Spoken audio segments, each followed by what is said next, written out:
তোমায় বুকে জড়িয়ে ধরে কত কষ্টে মানুষ করে, সেই বাবা মার দু চোখে জল কভু যেন না ঝরে। তোমায় বুকে জড়িয়ে ধরে কত কষ্টে মানুষ করে, সেই বাবা মার দু চোখে জল কভু যেন না ঝরে।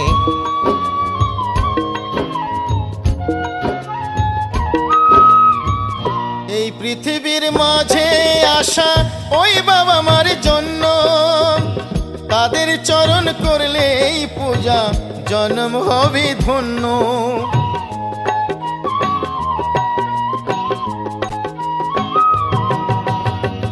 এই পৃথিবীর মাঝে আসা ওই বাবা মার জন্য, তাদের চরণ করলে এই পূজা জন্ম হবে ধন্য।